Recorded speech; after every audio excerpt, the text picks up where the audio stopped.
Hello అండి అందరికీ. అందరికీ ముందుగా గుడ్ మార్నింగ్. మనది అని రాసిపెట్టుంటే అది ప్రపంచంలో ఎక్కడున్నా మన దగ్గరకొచ్చేస్తదండి. ఒక్క మాటలో చెప్పాలంటే మన కాళ్ళ దగ్గర పోద్దనమాట వచ్చి. అది మనిషి అయినా, వస్తువైనా సరే, ఇంకేదైనా సరే. ఇలా ప్రపంచంలో అందరూ అనుకుంటూ ఉంటారు కదా! అందులో నేను ఒక్కదాన్నం అనమాట.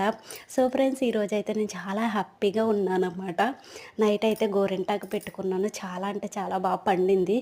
ఈ గోరింటాకు తెచ్చి 1 వీక్ అయితుంది. ఫ్రిడ్జ్‌లో పెట్టి పారేసినాను. రోజు పెట్టుకుందాం అనుకుంటున్నా కానీ మర్చిపోతూ నిన్నైతే పెట్టుకున్నమాట రాత్రి. ఎలాగుందో చెప్పండి. గోరింటాకు ఎర్రగా పండితే ఎర్రటి మొగుడొస్తాడు అంటారు కదా! ఎర్రటి మొగుడు ఎందుకండి, మంచి మొగుడొచ్చి మంచి ఫ్యామిలీ వస్తే, బాగా చూసుకుని అత్తమామలు వస్తే ఇంకేం కావాలి చెప్పండి. గోరింటాకు అయితే చాలా చాలా పండింది. నేను ఒక్క గంట అయితే ఉంచుకొని అయితే కడిగేసినా అనమాట. ఎందుకంటే నాకు నల్లగా ఎక్కేస్తుంది. సో ఫ్రెండ్స్, వీడియో నచ్చితే కనుక లైక్ చేసి, కామెంట్ చేసి, సబ్స్క్రైబ్ చేసుకోండి. బాయ్, మరి ఉంటాను. టాటా.